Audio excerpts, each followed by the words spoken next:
Hôm nay Khoai đang ở đảo Lý Sơn và Khoai cùng với mọi người ở đây đang lặn biển để mà nhổ một loại cây rất đặc biệt. Cái loại cây này, hay đúng hơn là loại rong này, khi mình nhổ lên khỏi mặt nước nó sẽ có cái màu vàng vàng nâu nâu, nhưng bỏ vô nước sôi nó sẽ biến thành màu xanh lá cây. Mọi người có đoán được á, cái rong biển này mình sẽ đem đi nấu món gì không? Bên cạnh cái món rong biển này thì chắc chắn Lý Sơn rất nổi tiếng với tỏi. Vì đang là mùa tỏi cho nên là Khoai sẽ tham gia đi nhổ tỏi với bà con. Đem tỏi già về phơi khô, còn tỏi non thì đem đi xào, ngon xỉu luôn. Lần đầu tiên Khoai được ăn tỏi non trên đảo Lý Sơn. Clip này cũng hơi dài, tới 40 mấy phút lận. Mong là mọi người sẽ ở đây cùng Khoai và coi tới cuối clip nha.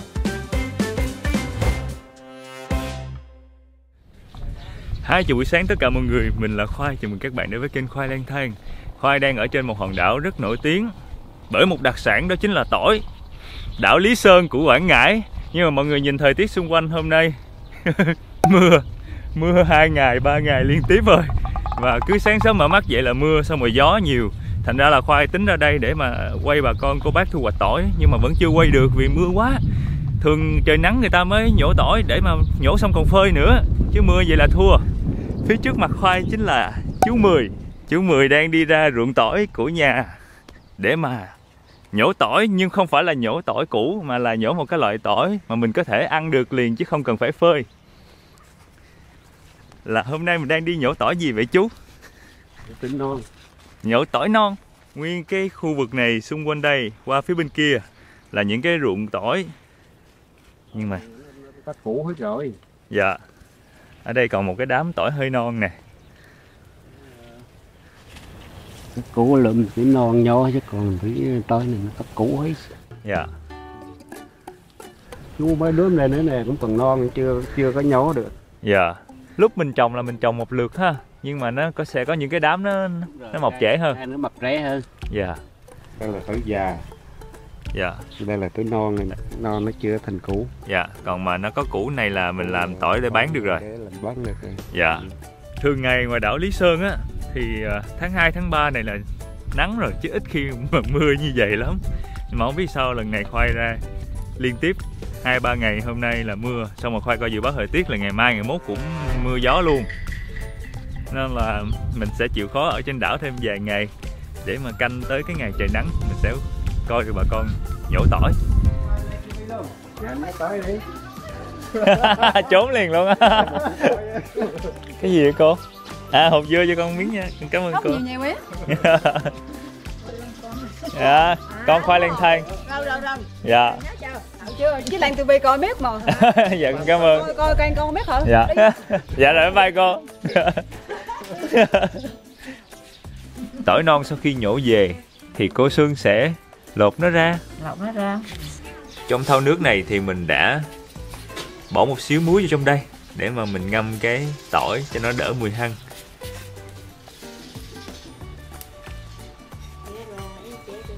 Thường thì cái tỏi non này mình sẽ đem đi trộn gỏi. Hoặc là có một món nữa đó chính là xào thịt hả cô? Nhưng mà ở trên đảo Lý Sơn cũng có một món gỏi rất là ngon. Đó chính là gỏi làm từ rong biển. Chắc là hôm nào mà trời đỡ gió hơn thì mình sẽ cùng nhau đi ra biển để mà kiếm rong để mà nhổ. Bình thường con quay gì cô có áp lực không?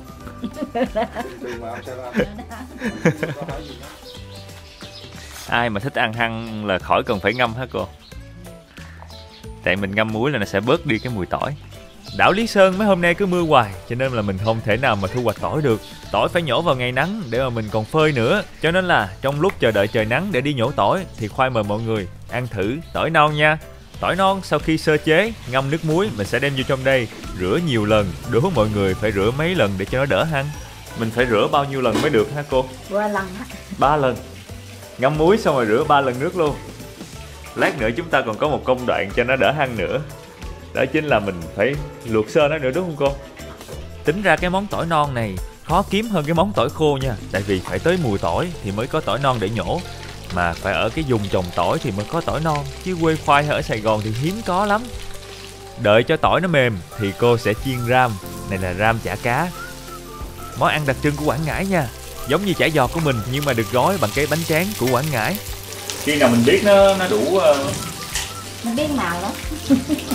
nó mềm mềm là mình vớt được rồi con. Kinh.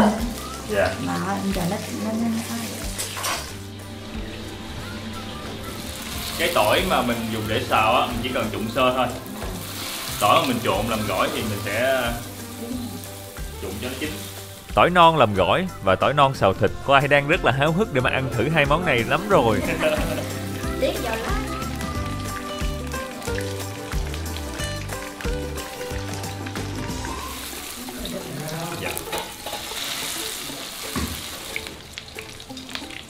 Dạ rồi. Trong lúc này thì em gái của Tươi ra trước nhà để mà lặt mớ tỏi vô phi thơm cũng như là làm nước mắm. Tỏi này vẫn còn hơi tươi tươi ha. Dạ mới pha được vòi nén nè. Tỏi cô đơn nè. Xong rồi cái tỏi này nó bị bung rồi nên là nó hơi xấu một chút. Còn cái tỏi đẹp là cái tỏi nó còn nguyên cái củ tỏi như vậy nè. Cái cây nó vẫn còn xanh xanh là vì mình mới nhổ được vài ngày thôi. Chưa có pha được. Mình có bí quyết nào để mà mình lột cái vỏ tỏi nhanh không em? Thường người ta bạn ngâm trong nước. Ngâm vô nước. Dạ, nhưng mà ngâm trong nước thì tỏi nó sẽ không để được lâu. À. Còn mình để mình lột dài thì nó lao, nó cứng. Sau khi lột tỏi xong thì mình sẽ đâm dập nó ra, bỏ trong dầu phi cho thơm lên. Sau đó mình mới bỏ thịt ba rọi vô để mà xào thơm lên tiếp nữa. Hai cái này là hai cái nguyên liệu cần thiết để giúp cho cái món tỏi xào của mình ngon nhất có thể. Cái mùi dầu tỏi phi kết hợp với lại cái mùi của tỏi nữa, tỏi tươi nữa, nó ra một cái mùi thơm rất đặc biệt. Cô sẽ nêm vô đây một xíu đường, bột ngọt nè, tiêu, rồi một xíu muối nữa.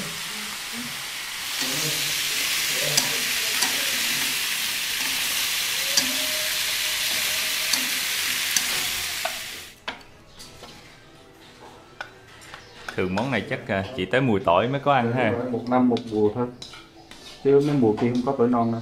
Từ tháng 1 đến tháng 3 thì có tỏi non, tầm tháng 12 âm lịch cũng có rồi. Cuối năm đầu năm. Dạ, đúng rồi. Phần tỏi non trụng còn lại thì mình sẽ cùng nhau đem đi làm tỏi trộn. Muối nè, đường nè. Mình sẽ bóp sơ cái tỏi này với muối, đường, bột ngọt. Một xíu dầu hả cô? Dạ. Đậu phộng thiệt nhiều. Đậu phộng này đã được đập dập dập. Rồi mình bỏ cái tỏi phi vô luôn. Và một thành phần quan trọng nữa đó chính là rau thơm. Rất nhiều. Nhiều rau thơm luôn hả cô? Ít giờ. Phải có một xíu chanh cho nó chua chua. Và đúng như là bữa ăn của người dân đảo tỏi Lý Sơn, mọi người sẽ thấy món nào cũng có tỏi hết. Nguyên một cái chén nước mắm tỏi ớt này dùng để chan vô trong cái con cá chiên kia. Thường ở đây là mình chiên cá là mình cũng phải làm mắm tỏi. Dạ. Trời ơi, khứa cá thu chiên thơm phức, chan thêm nước mắm tỏi ớt. Cái mùi thơm của tỏi Lý Sơn, ta nói nó quyến rũ nồng nàn.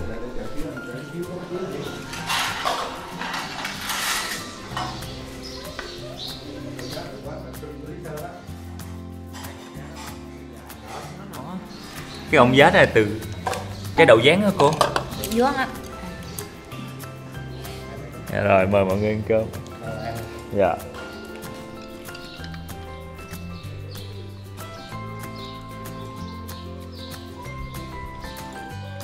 Cái tỏi mình xào là nó ở trong nó ngọt hả cô?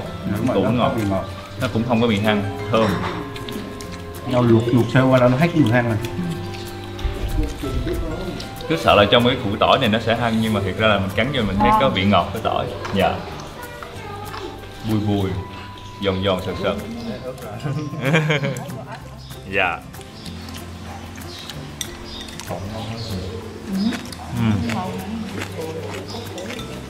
Cái trộn thì nó sẽ kiểu thanh đạm hơn. Cho ra em phải chấm nước mắm này. Phải công nhận là cái vía của khoai nặng ghê. Đảo Lý Sơn cả tuần lễ nắng thiệt đẹp, khoai ra là mưa liên tiếp 3 ngày. Nhưng mà không sao, cuối cùng thì trời cũng đã nắng trở lại. Và chúng ta sẽ có rất nhiều hoạt động trên đảo Lý Sơn. Trước tiên thì sẽ bắt đầu bằng việc đi nhổ tỏi. Bật mí là trong clip này Khoai còn sẽ đi lặn biển để mà nhổ rong biển, cũng như là đi ăn mấy đặc sản trên đảo nữa. Mọi người nhớ đón coi nha. Và chào buổi sáng tất cả mọi người. Hôm nay là ngày nắng đầu tiên sau 3 ngày mưa liên tiếp. Trời nắng lên cho nên là bà con bắt đầu bày tỏi ra để mà phơi trở lại. Với lại chiều nay nhà của Tươi cũng sẽ nhổ tỏi, cho nên là Khoai sẽ xin đi theo coi bà con nhổ tỏi ra sao.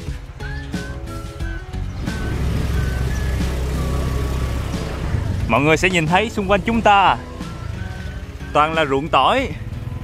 Và bên đây là tỏi, bên đây là tỏi. Chỗ này đang trồng đậu với bắp. Phía bên kia cũng là tỏi luôn. Và trên con đường có rất là nhiều những cái đống cát biển. Vào đường hơi nhỏ nha. Rồi. Dọc hai bên đường á có những cái đống cát này là sau khi mà bà con thu hoạch tỏi xong sẽ lấy cát này để mà cải tạo đất. Còn đây là rong biển và cái này là lá tỏi. Lá tỏi phơi khô lên đắp vào trong ruộng cũng là một cách cải tạo đất. Hai bên đường tỏi phơi và lá tỏi phơi rất nhiều. Ồ, tỏi phơi đen ha. Đây tỏi, lá tỏi tươi hơn chút, đã phơi khô hơn chút, khô quéo. Tỏi Lý Sơn rất là nổi tiếng rồi, tại vì thổ nhưỡng ở đây rất đặc biệt, đất cát núi lửa nè, xong rồi kết hợp với lại cát biển, cộng với thời tiết nữa, thành ra tỏi rất là thơm, rất là có nhiều tinh dầu và ngon hơn tỏi những nơi khác. Mọi người sẽ nhìn thấy ở xa xa đó, bà con đang nhổ tỏi. Và vì đây là mùa tỏi nên cứ tranh thủ ngày nắng và tỏi vừa mới đủ ngày thì bà con sẽ ra để mà nhổ đồng loạt. Phía trước chúng ta có một cái anh chở nguyên một cái xe đầy tỏi. Qua ra đây mục đích chính là để tìm hiểu về cây tỏi của Lý Sơn. Đợt này Khoai ra Lý Sơn mục đích chính là để tìm hiểu về cây tỏi, cho nên là phải canh ngay cái mùa mà bà con nhổ tỏi. Với một phần nữa là đi theo lời mời của nước mắm Nam Ngư. Nam Ngư thì có một cái ký kết với chính quyền địa phương và bà con ở trên đảo sẽ thu mua dài hạn tỏi Lý Sơn để làm nên nước mắm ớt tỏi Lý Sơn. Sau buổi ký kết này, tỏi của Lý Sơn sẽ có thêm nguồn ra ổn định và được giá hơn. Đáng lẽ là Khoai cũng tới đảo Lý Sơn vào năm ngoái cái lúc ký kết này rồi, nhưng mà tại vì Khoai đang đi du lịch nên không tham gia được. Cho nên năm nay mình sẽ cùng nhau tham gia vào việc thu hoạch tỏi cùng với bà con nông dân trên đảo. Giờ thì mời mọi người cùng Khoai khám phá đảo Lý Sơn và tìm hiểu vì sao tỏi Lý Sơn lại ngon và nổi tiếng tới như vậy nha.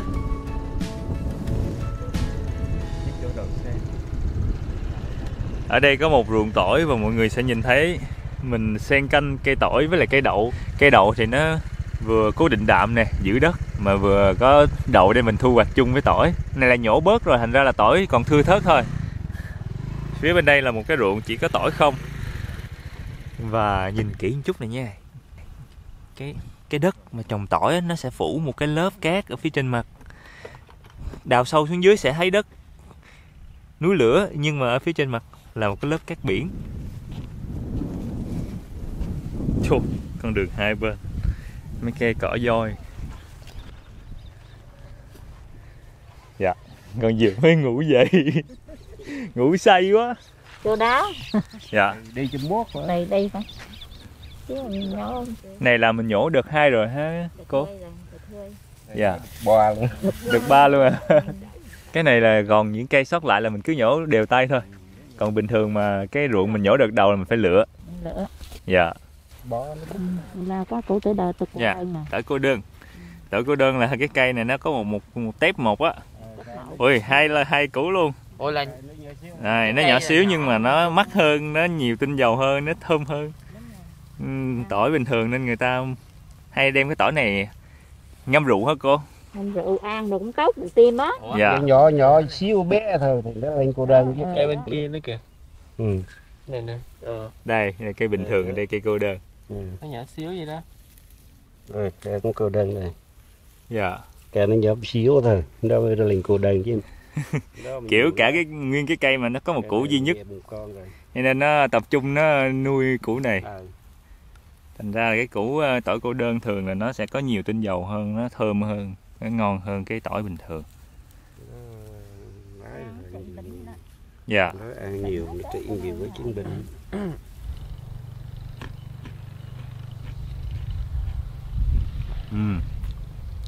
Nồng, thơm, có vị ngọt ngọt nhẹ. Không biết mọi người sao chứ ở quê Khoai á, mọi người cũng hay ăn tỏi sống lắm, kiểu ăn cơm á, xong rồi lấy cái củ tỏi sống, tép là sống lột ra ăn chung với cơm nóng cũng ngon lắm. Tỏi mà củ cỡ như vậy là được hay là thấp vậy hả chú? Nói chung thì nó cũng không được lắm. Dạ. Tùy mảnh ruộng mình hay sao? Nó sợ bái năm thì nó cũng được, hay năm vừa rồi là do thời tiết đó, hơn đầu lúc đầu nó cũng tốt ghê lắm. Do thời tiết cái đó sau này nó do rài á, Dạ. nó toàn luôn, nó không có củ. Năm trước á ha, nhưng mà năm nay thì đỡ hơn. Năm trước á, năm nay thì đỡ. Nói chung tỏi này nó cũng phụ thuộc nhiều vô thời tiết. Đúng rồi, Phải mùa lạnh mình mới trồng được đúng không chú? đúng rồi, mùa cũng qua cũng có mùa đông cơ. Dạ. Bắt đầu tháng 9, hay tháng 9 đào tháng 10 là người ta trồng rồi. Dạ. Mà năm nào mà trời mà không đủ lạnh thì nó cũng không có đạt. Đúng rồi. Ở trên đảo Lý Sơn mọi người đi du lịch đó, mọi người sẽ thấy có những cái miệng núi lửa. Cho nên á, là hồi xưa hoạt động núi lửa, nên đá núi lửa, đất núi lửa ở đây nhiều. Vì cái đặc trưng đất núi lửa đó, mà nó trong đất sẽ có nhiều khoáng chất hơn bình thường. Cộng với cái việc mà bà con dùng cát biển để mà phủ lên trên nữa, thành ra khoáng chất trong đất nhiều hơn so với trong đất liền. Nên là tỏi trồng ở trên đảo Lý Sơn nó sẽ cho ra nhiều tinh dầu hơn, nồng hơn và ngon hơn so với lại tỏi trồng trong đất liền. Nó có cái lớp đất này nó giữ cái độ im. Dạ. Nó ẩm và nó Ví dụ nó dẻo. Nó dẻo. Dạ. Nó có cái độ im nó tốt. Dạ.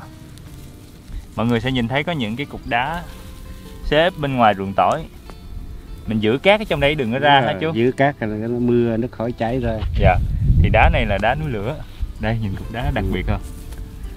Nó có những cái hộp nhỏ nhỏ trên đây. Những cái lỗ nhỏ nhỏ, đá núi lửa. Mình lụm mấy cái đá này ở đâu ra chú? Chung thì hồi xưa kia thì mình cũng không biết. Cái mỗi đốm rái thì nó có cái bờ đá này. Dạ. Là cái này là từ xưa tới giờ luôn. Xưa tới giờ. Ôi. Cái màu đá là biết của ông xưa. bà giờ mình đi làm, giờ lớn lên mình biết mình đi làm rái thì mình thấy đá rồi. Dạ là nó có sẵn rồi mình cứ xài tiếp thôi. Dạ. Mình cũng không biết ở đâu tự có.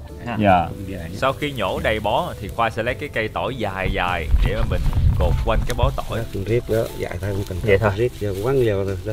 Dạ. Là xong, đẩy ngay gốc này thôi. Cái này cái bó còn nó xòe nó không gọn. Ở trên đảo thì Khoa thấy thường những cái ruộng tỏi sẽ cách xa nhà, cho nên bà con sẽ chạy xe máy xong rồi đậu tấp ở mé đường, mé ruộng, xong rồi mình sẽ hái tỏi xong, nhổ tỏi xong sẽ chất lên xe chở về nhà để mà mình phân loại sau. Có những ruộng tỏi là bà con trải bạt sẵn ở trên ruộng và phơi tỏi trực tiếp trên ruộng luôn. Nhưng mà thường thì mình sẽ đem về nhà rồi mình phơi ở trước sân hoặc là phơi ở trên mái nhà.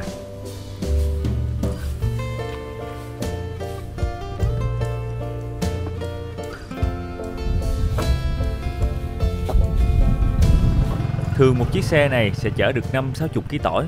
Ai mà có cái chiếc xe đẩy cút kích hay xe thồ thì chở được 100-200 kg là chuyện bình thường.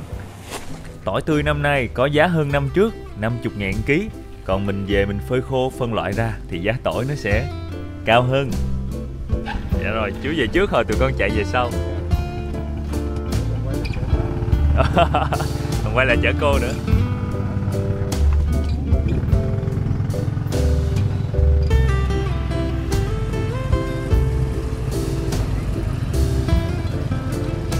Wow, mọi người nhìn những cái ruộng tỏi ở khu này rất là khác.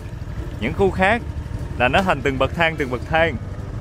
Và mọi người xếp những cái đá núi lửa thành những cái thành đó để mà giữ đất ở trên những cái bậc thang đó.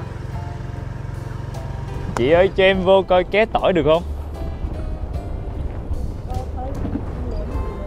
Dạ. Này là mình đang cắt tỏi ra hả cô? Cắt tỏi. Dạ. Cái này mình cắt xong là mình phơi tại chỗ luôn. Cắt rồi mình phơi với sáng. Dạ, phơi tại đây luôn. Đó, mình phơi đó. Dạ. Là ở đây mọi người sẽ nhìn thấy nguyên một cái khoảng lớn ở ngoài ruộng và mọi người trải bạt rồi phơi tỏi luôn. Cổ lấy con dao để ngược vô trong cái gáo dừa. Xong rồi lấy cây tỏi ra rồi đè xuống là nó đứt ngang. Mình cắt rễ nó xong rồi mình cắt cái mình nó ra. Thường mình để ngoài này mình phơi bao nhiêu ngày nó mới khô cô? 10 mấy ngày luôn. Năm nay là tỏi tươi như vậy người ta mua bao nhiêu một ký? 50.000. Còn mình phơi khô thì mình bán được nhiêu? 100 mấy. Dạ. Mà sao mình không đem về nhà cắt mà mình cắt ngay tại ruộng như vậy cô? Nhiều quá. Nhiều quá, sân nhà mình không đủ. Ý là lá nữa. Dạ. Dạ rồi, vậy thôi con về nha cô. Con về. Dạ, cảm ơn cô. Về mặn giói nha. Dạ, em về luôn chị ơi. Dạ, em về luôn. Về mặn giói đi. Dạ, cảm ơn nhiều. Cô có nguyên một cái khu phơi tỏi rất là lớn luôn, trải bạc. Bên đây, ở phía bên đây nữa. Đây là ruộng tỏi của mình thu hoạch xong, mình trải bạc lên, mình phơi luôn. Tỏi phơi từ phía bên kia qua phía bên đây, trải dài qua phía bên này, qua phía bên nọ, qua phía bên kia kia, rồi ra ngoài kia luôn. Mọi người sẽ thấy á, cô có trải bạc dày ở dưới, nhưng mà khi trời mưa á, thì mình sẽ phủ lớp bạc ở trên và mình để đá chèn xung quanh. Rồi khi nào trời nắng mình lại dỡ bạc ra, mình phơi tiếp cho tới khi nó đủ nắng và nó đủ khô thôi. Tỏi Lý Sơn của bà con sau khi đã phơi khô xong á, thì chủ dựa nè, hoặc là những cái đầu mối họ sẽ thu gom lại, và từ đó Nam Ngư họ sẽ thu mua từ các chủ dựa trên đảo Lý Sơn và đem chế biến thành nước mắm ớt tỏi Lý Sơn. Thật ra thì mình lên trên đảo có tỏi, có ớt, có đầy đủ gia vị nước mắm, thì ít khi mà mình lấy cái chai nước mắm pha sẵn của Nam Ngư mình ăn. Nhưng mà khi mà đi du lịch á, thì cái chai nhỏ nhỏ nó sẽ rất là tiện để bỏ vào túi, vào cặp để mà mang đi, hoặc là tới những cái vùng mà nó không thuận tiện cho mình, không có đầy đủ gia vị tỏi ớt, thì mình chỉ cần cầm theo chai nước mắm đó thôi. Vì trong clip này Khoai sẽ không có review về hương vị của chai nước mắm ớt tỏi Lý Sơn, cho nên Khoai sẽ mượn một cái đoạn clip trong một cái chuyến du lịch Campuchia của Khoai. Đợt đó Khoai đi câu cá rồi nướng mọi cá trên bãi biển luôn. Sẵn tiện mời người nước ngoài ăn thử nước mắm pha sẵn đến từ Việt Nam, coi coi mọi người ở Campuchia nhận xét ra sao. They make already, you know. You don't need to buy fish sauce, put chili, put sugar more. They have make already. Clip này tất nhiên có sự đồng hành cùng với lại Nam Ngư, nhưng mà những cái lời mà anh người Campuchia này nói là lời nhận xét thiệt tình của ảnh. Ảnh thích mắm gừng nhất, còn con trai của ảnh lại thích cái me tươi Nam Bộ. Cái này giống Khoai nha. Và bản thân Khoai cũng bất ngờ với tự hào vì người nước ngoài lại thích sản phẩm đến từ Việt Nam của mình. Khi mà Khoai nghe được Nam Ngư nói là định hướng những cái sản phẩm mới hướng tới việc là bao tiêu và sử dụng đặc sản vùng miền của Việt Nam mình, thì Khoai cảm thấy đây là một cái ý tưởng thú vị, và những cái sản phẩm như vậy cũng làm cho Khoai thấy thích thú á. Cho nên là Khoai quyết định là mình đồng hành cùng Nam Ngư để mà nhân dịp này mình giới thiệu được đặc sản là tỏi Lý Sơn, và mình cũng có thể giới thiệu với mọi người một cái sản phẩm mà sử dụng đặc sản này. Giờ thì Khoai sẽ đi vòng vòng nữa để xem bà con mình nhổ tỏi ra sao và sơ chế những cái bước tiếp theo của tỏi ra sao, và mình sẽ có thể đi ăn một cái đặc sản gì đó trên đảo Lý Sơn nữa. Mọi người chờ Khoai nha. Nếu mà đã tới đảo Lý Sơn những cái ngày nắng đẹp như vậy thì mọi người đừng có quên đi ngắm hoàng hôn nha. Hoàng hôn những cái ngày thu hoạch tỏi trên đảo vừa đẹp mà vừa có mùi tỏi thoang thoảng trong gió nữa. Tỏi luôn. Mà phơi chỗ đẹp quá ha. Chắc chỗ này là cái chỗ phơi tỏi có view hoàng hôn đẹp nhất Việt Nam quá. Mặt trời đang xuống đẹp lắm luôn. Và chỗ này là tàu bè cũng vô trong đây đậu nhiều. Và mấy chị, mấy cô đang phơi tỏi. Ôi, quá trời tỏi luôn. Nhiều tỏi thiệt sự. Ở trên bờ là tỏi, ở phía dưới là ghe thuyền là biển.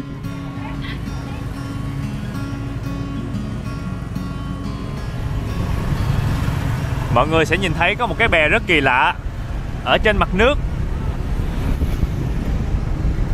Nó vuông vuông, phao, xung quanh có mấy cái cây ràng lại. Đây chính là cái bè mà chứa cát biển.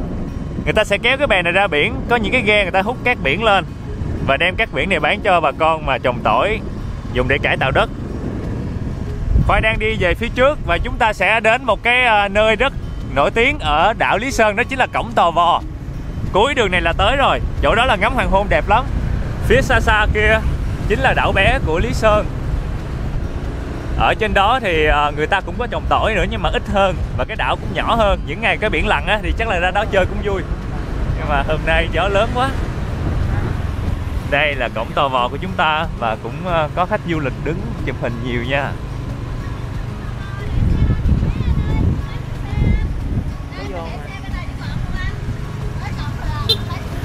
Đấy kìa.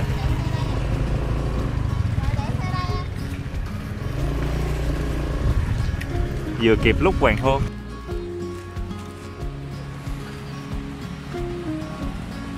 Ở đây là cổng Tò Vò, một trong những cái điểm mà mọi người hay đến đây chụp hình hoàng hôn.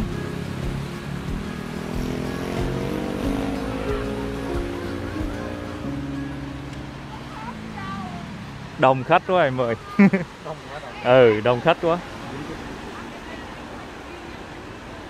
Đá nó tạo thành một cái vòm tự nhiên ha. Nhìn hay. Đây mình có thể nhìn xuyên qua cái cổng Tò Vò này và thấy được hoàng hôn.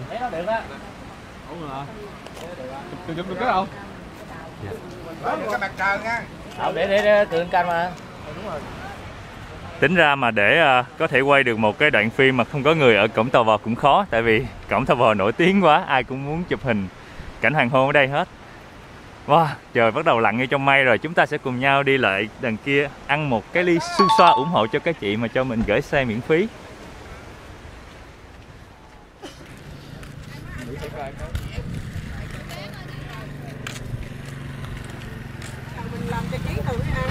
Thì cho em 4 ly su xoa nha. Đó, là giống như là rau câu đó mọi người. Một cái loại rong biển nấu. Mình nấu đây là từ khi mà nấu lên nó đông lại. keo rau cao cho bọn em dễ hiểu thì dễ hiểu. Em còn quê của mình là keo cái rong nó nhuyễn nhuyễn đó đúng không chị? Dạ đúng rồi. Cái này là mình về mình nấu mình rắc chanh vô là nó sẽ tự đông lại. Dạ. Xong rồi mình lọc cái rong ra. Rồi mình lọc mình lấy nước còn cái xác là bỏ. Dạ. Thì cái lúc mình rắc chanh vô là nó có axit là nó sẽ tự đặt lại. Đúng rồi.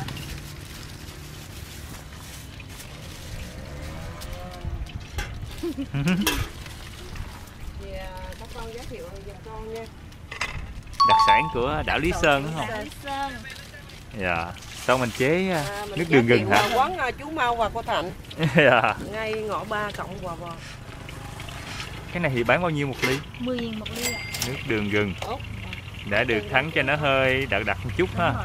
Để nó keo lại giống như hơi kẹo non á là mình sẽ tắt. Bọn em mua cái đó về tặng với tỏi xay nhỏ vô luôn rồi mình làm cái chả luôn là nó rất là xay nhỏ tỏi Lý Sơn vô trong chả cá luôn. đúng rồi, rất là tuyệt vời.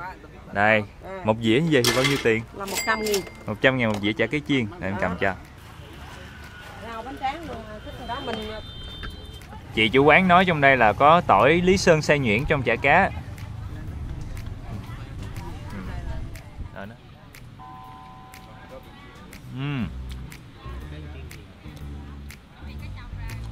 Ngon. Nó hơi dai dai, vỏ ngoài hơi giòn giòn nhẹ, thoang thoảng mùi cá, mùi tỏi, mùi tiêu. Vừa chiên xong á, nhanh nhai nó vẫn còn hơi giòn giòn nhẹ ngoài vỏ. Tỏi này là tỏi tươi chưa có phơi mọi người. Lá nó còn xanh nè. Để ăn với lại chả cá. Xiên que vậy. Xiên que thế hệ mới. Dạ con có. Cắn củ tỏi nó thơm. Chả cá là mấy này giòn thiệt. thấy không? Rất giòn. Nhận ăn với tỏi tươi là nâng cấp món ăn này lên luôn á.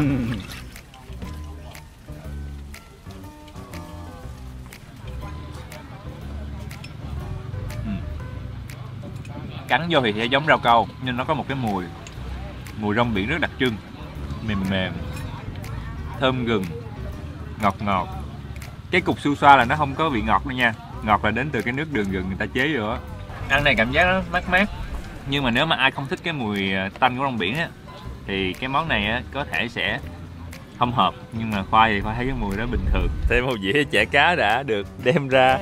Tỏi nó có hậu ngọt, nồng, thơm, nó giòn giòn sật sật nữa. Thêm tỷ khô này để con về ăn thấy xoảng là ăn kèm rất là ngon nha. Gì? Đi trên hứng đi. Chỉ tặng thêm 4 củ hành nữa. Con là người nhà đó.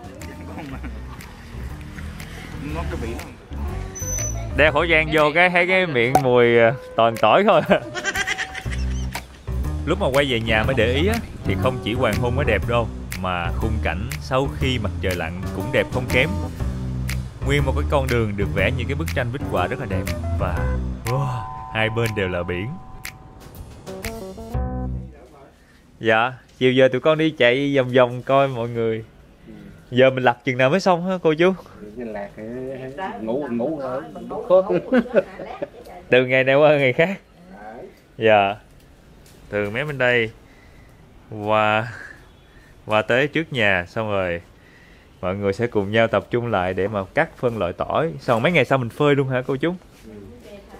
Mình phơi ở trước nhà mình hay đâu? Phơi dưới đó đó. Dạ. Dưới trước nữa. Dạ.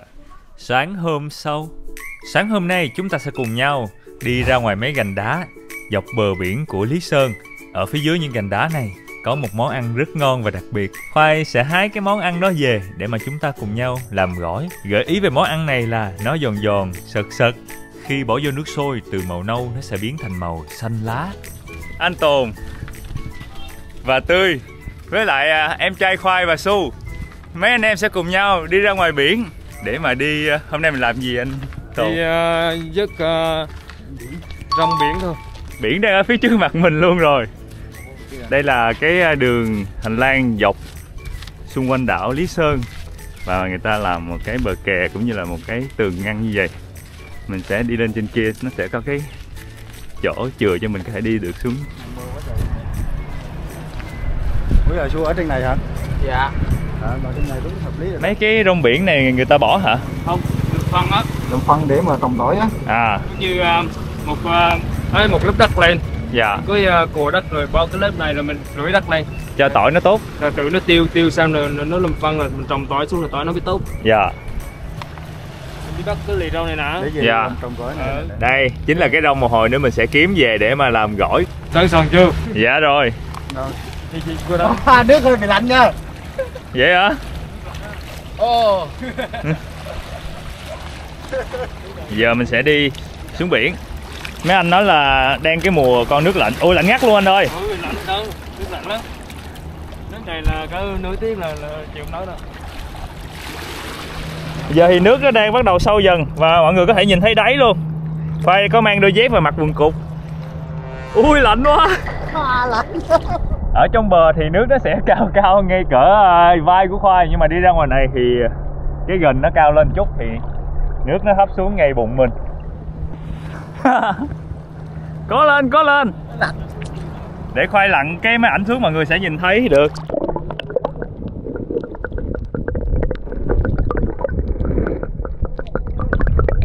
Mình sẽ hái rong này hả anh? Dạ. Hái rong này đó.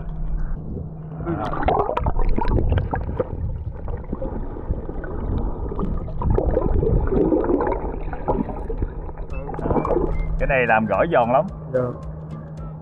Thường người ta bán bao nhiêu một ký ngoài chợ anh? Không, cái rau này nó cũng rẻ chứ không đắt như mấy cái rau kia đâu. Cỡ 30 kg, 30 ngàn á. Dạ. Biết đeo không? Đeo ngầm cái này.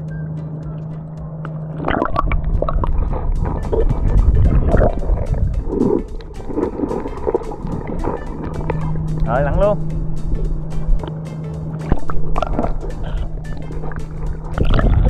Lặn hấp xuống, lặn cái gì? Chừa cái đầu lại vậy. Rong này thì có nhiều cho nên là chỉ lặn khoảng tầm 15-20 phút là mấy anh em đã có nguyên một cái thúi đầy rong rồi. Nhưng mà để rong này biến thành món ăn thì phải mất thêm vài tiếng sơ chế và nấu sau đó.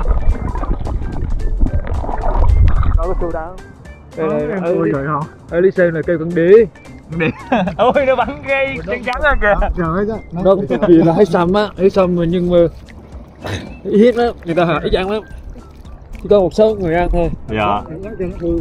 Đây là cái mũ đó nè. Còn có một sao.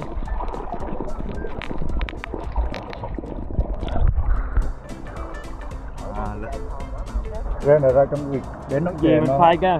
Phơi cho khô, xong rồi mình rửa chè. Ra là mình nấu nước về mình ăn. Dạ.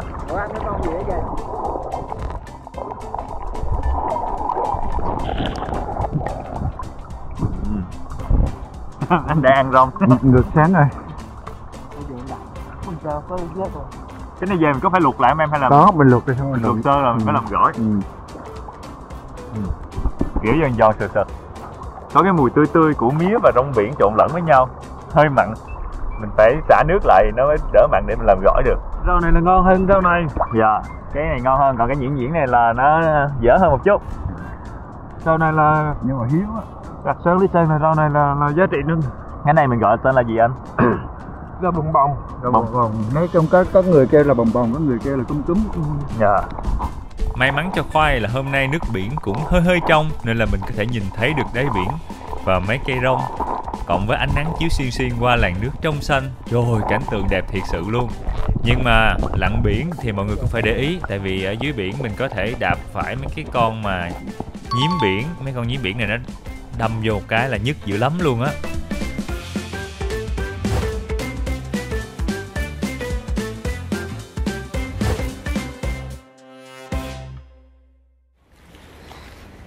Sau khoảng mấy chục phút, gần 1 tiếng đồng hồ lặn thì mấy anh em đã có chiến lợi phẩm là một cái túi rong.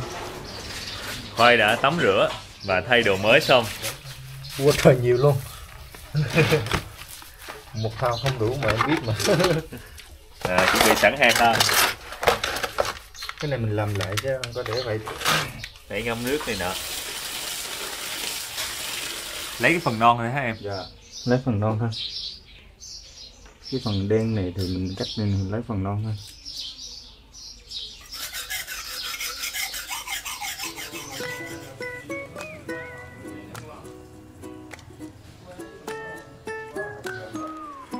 Cá luộc chín xong mình bỏ hành ngò rồi nêm lại. Tại vì cá tươi á. Cá tươi nó sẽ không có tanh. Nấu quá cầu kỳ. Mình luộc lên lúc nó cũng ngon.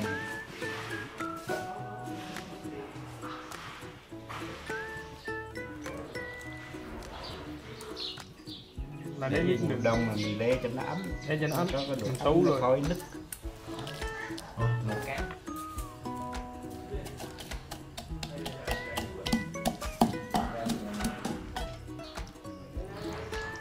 Cái này để mình ướp cá để nước.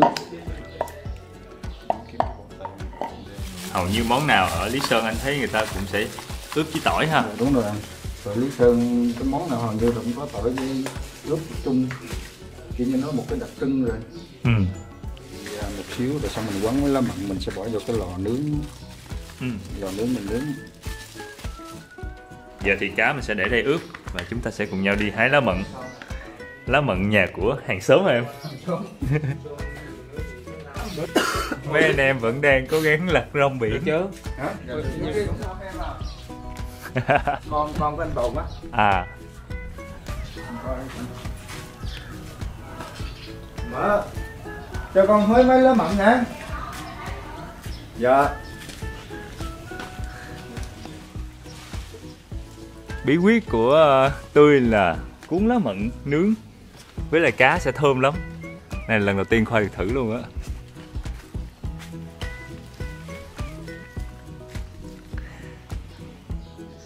Cái lá của mình hơi nhỏ xíu đúng không?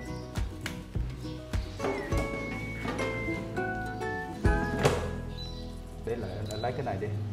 Đợi từ từ trắc rồi. Mới có xíu mà nghe mùi lá mận nó nồng nàn rồi đó. Thường ở quê anh là lá mận này sẽ gói bánh xèo, cuốn bánh xèo ăn, lá mận non đó nha. Nó hơi chát chát cũng thơm thơm. Cô nụ má dùng nào? Cô nụ má rửa nào? Cái này chưa ớt à.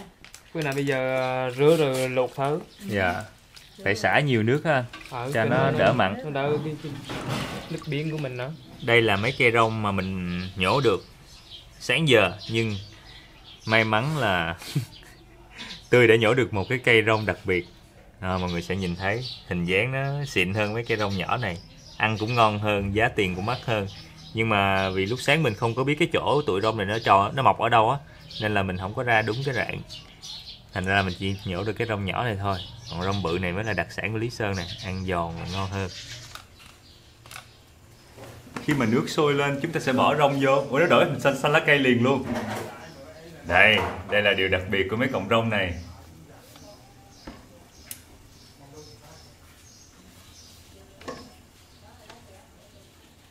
Đảo lên vài cái nó sẽ biến thành màu xanh lá cây. Giờ nó giống rau hơn rồi đấy.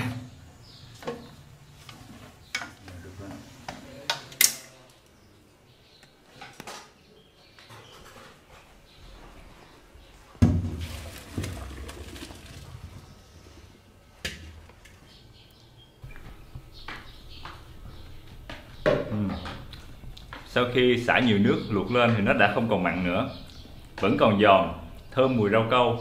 Có thì số lượng tỏi này mình sẽ phi thơm lên để mà mình trộn với rong biển, đúng không cô?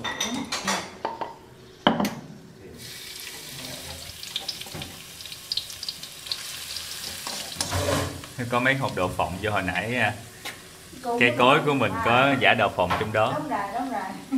Cô nó để khó luôn vậy.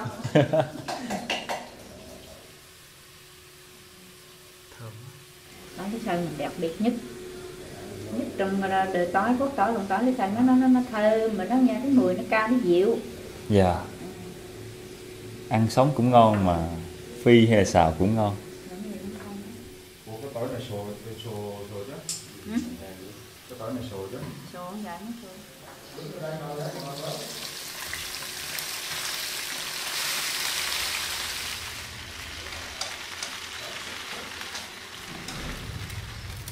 Ồ. Bây giờ thì lá mận nó đã chuyển thành màu nâu nâu xám xám, nhưng mà cá của mình thì cũng vừa chín.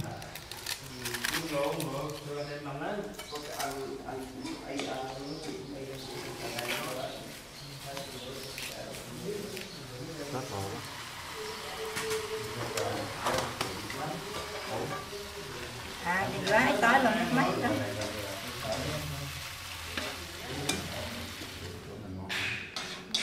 Ở đây mình dùng xài tỏi nhiều hơn hành tím, chắc lâu lâu mới xài hả cô? Tím ít cái ghiền, tím tỏi nó thơm lắm. Ghiền tỏi hơn ha. Dạ. Cô sẽ rắc vô trong đây muối nè, bột ngọt hả cô? Dạ. Đường.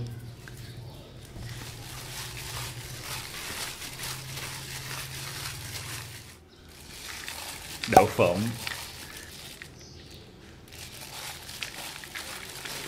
Và thành phần quan trọng nhất chắc chắn là dầu tỏi mà mình phi lúc nãy. Món này đơn giản chứ thiệt ra nó cũng kỳ công, mất nguyên một buổi sáng đi nhổ rong xong rồi lặt rong. Cậu đi con không biết bán gì lùm em vậy. Dạ, lâu lâu cô cũng hay đi gần để mà kiếm. Dạ. Rồi cô bỏ vô đây một nắm rau thơm. Dạ. Dạ.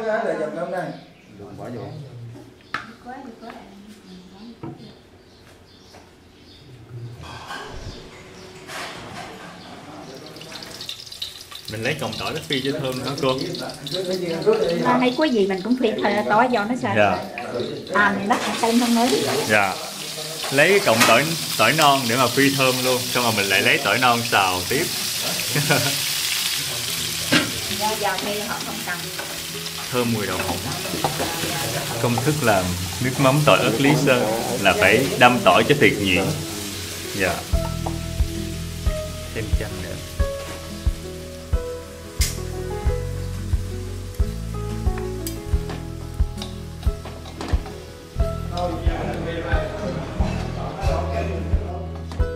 Dạ rồi, mời mọi người ăn cơm.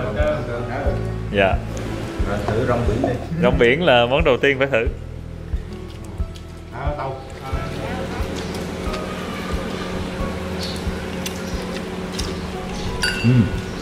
Giòn sần sật, thơm mùi dầu tỏi. Cái mùi dầu tỏi đó át đi cái mùi rong một cô, nó không còn bị hôi rong. Dạ. Nghe mùi là miếng đó. Dạ. Có cọng rong loại một. Bố, cái này xịn nè. Sao, cảm giác sao? Nó cũng giòn mà cũng thơm mà. Người ta mà ăn cay thì bỏ thêm sắc một tí miếng ớt. Tôi lại bây giờ tem có cái nào? Cá này là người ta mới bắt xong người ta. Dạ. Thì 4 giờ sáng. Dạ. 4 giờ sáng rồi họ đánh lưới xong sáng ngày họ kéo, 6 giờ kéo gì đó là họ đừng gì họ bán luôn á. Dạ. Cá này mình kêu là cá gì anh? Cá bật má. Cá bật má. Cá ngân bầu không? Cá ngân bầu. Mà thịt nó béo ha. Dạ. Nó trăm mấy ngàn cân thôi mà. Dạ. Còn có hình béo thơm. Mình bữa mình ăn ở quán luôn không? Ngon gấp mấy lần. Trời. Vậy là kết thúc một tuần ở đảo Lý Sơn. Giờ thì Khoai sẽ về lại đất liền để chuẩn bị cho những hành trình khác. Cảm ơn mọi người đã coi tới đây. Hẹn gặp lại. Mình là Khoai lang thang.